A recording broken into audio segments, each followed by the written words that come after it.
ஓம் ஸ்ரீ குருபியோ நமக. ஓம் ஸ்ரீ மகா பெரியவா சரணம். ஜனவரி 21 செவ்வாய்க்கிழமை நாளைய தினம் தேய்பிரை அஷ்டமி.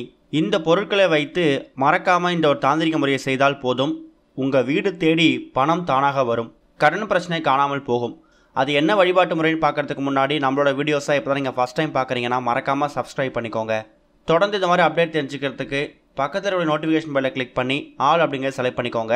இப்போ தேய்பிரை அஷ்டமி அன்னைக்கு என்னென்ன பொருட்களை வைத்து என்ன வழிபாடு செய்யணும் அப்படிங்கிற பற்றி தெளிவாக தெரிஞ்சுக்கலாம். இந்த மாதம் வந்திருக்கக்கூடிய தேய்பிரை அஷ்டமி 21ஆம் தேதியா 22ஆம் தேதியாங்கிற குழப்பம் நிறைய பேருக்கு இருக்குது. ஏன்னா 21ஆம் தேதி மதியம் 12 மணி 40 நிமிஷத்துக்கு ஆரம்பிக்கக்கூடிய அஷ்டமி திதி 22ஆம் தேதி மதியம் 2 மணி 51 நிமிஷம் வரைக்கும் இருக்கிறதால 21ஆம் தேதி அஷ்டமி திதியா இல்லை 22ஆம் தேதி அஷ்டமி திதியாங்கிற குழப்பம் இருக்குது.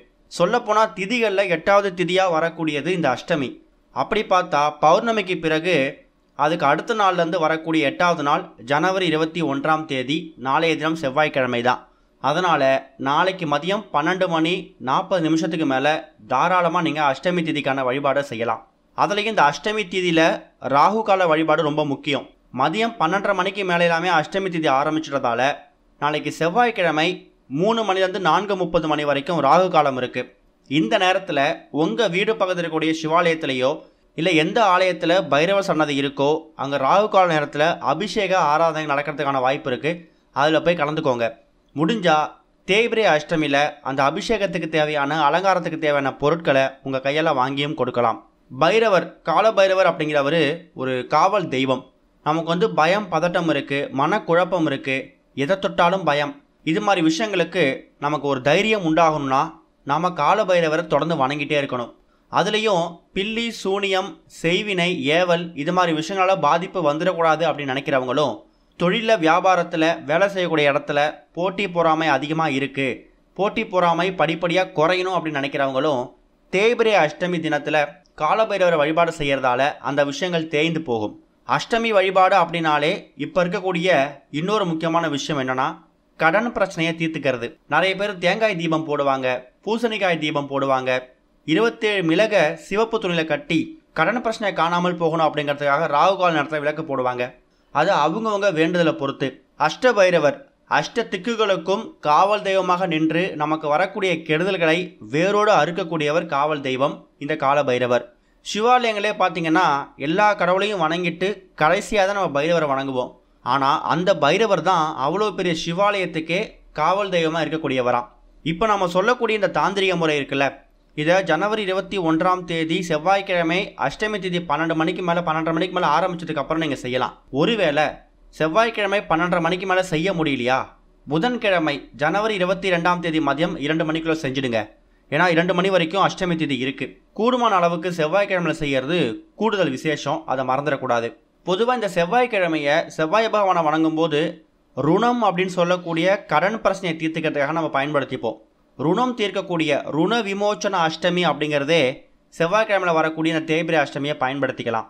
செவ்வாய்க்கிழமையில் செவ்வாய் பகவானுக்கு உகந்த, முருகனுக்கு உகந்த இப்படிப்பட்ட ஒரு அற்புதமான நாளில் நம்ம காலபைரவரை வணங்கும் போது நம்மளோட கஷ்டங்கள்லாம் காணாமல் போக முடியும். அப்படிப்பட்ட ஒரு தாந்திரிக முறைக்கு இப்போ நாம் சில முக்கியமான பொருட்களை பயன்படுத்த போகிறோம். இந்த ஒரு பரிகாரத்தை, தாந்திரிக முறையை ஜனவரி 21ஆம் தேதி செவ்வாய்க்கிழமை இந்த 3 மணிலேருந்து 4:30 மணி வரைக்கும் இருக்கக்கூடிய இந்த ராகு கால நேரம் இருக்குல்ல, இந்த 1.5 மணி நேரத்தில் செய்கிறது சிறப்பு. இல்லை அந்த நேரத்தில் நாங்கள் ஆஃபீஸ் போய்டுவோம், வெளில இருப்போம், வீட்டில் இருக்க மாட்டோம் அப்படிங்கிறவங்க மாலை ஒரு 6-7 மணிக்கு மேலேயே செஞ்சுடுங்க. அதாவது செவ்வாய்க்கிழமை ஜனவரி 21ஆம் தேதி. இதுக்கு உங்களுக்கு தேவையான பொருட்கள் ஒரே ஒரு கற்பூரம், 2-3 ஏலக்காய், 2-3 கிராம்பு, ஒரு 4-5 மிளகு. இவ்வளவு தான் இந்த பரிகாரத்துக்கு தேவைப்படக்கூடிய விஷயமே. நீங்கள் ராகு கால நேரத்தில் செஞ்சாலும் சரி, மாலை ஒரு 6-7 மணிக்கு மேலே செஞ்சாலும் சரி, எப்போ செஞ்சாலும் இதே வழிமுறை தான். பூஜை அறையில் விளக்கேற்றி வச்சுடுங்க. நிறைய பேர் வீடுகளில் பைரவரோட ஃபோட்டோ சிலை வச்சு வழிபடக்கூடிய வழக்கம் இருக்கும். நிறைய பேர் வீடுகளில் பார்க்குறதுக்கு ரொம்ப உக்கிர தெய்வமாக இருக்கிறதால வச்சு வழிபட மாட்டாங்க. அப்படி ஃபோட்டோ சிலை இல்லாதவங்க சிவபெருமானோட ஃபோட்டோ சிலையை வச்சுருப்பீங்க. அதுக்கு முன்னாடி ஒரே ஒரு தீபம் ஏற்றி அதை பைரவராக பாவிக்கணும். அதுக்கப்புறமா சின்னதாக ஒரு அகல் விளக்கு எடுத்துக்கோங்க, மண் அகல் விளக்கு. கட்டாயம் மண் அகல் விளக்கு அப்படிங்கிறது எல்லார் வீட்லையும் இருக்கும். இல்லைனா கூட ஒரு 5 ரூபாய் 10 ரூபாய் கொடுத்து ஒரு அகல் விளக்கை வாங்கிட்டு வந்து வச்சுக்கோங்க. ஏன்னா நம்மளோட சேனலை பார்க்குறவங்களுக்கு தெரியும், நம்மளோட எல்லா வழிபாட்டிலையும் மண் அகல் விளக்கை வைத்து பண்ணக்கூடிய பல பரிகாரங்கள் சொல்கிறோம். அது எல்லாத்துக்குமே உங்களுக்கு அந்த மண் அகல் விளக்கு தேவைப்படும்.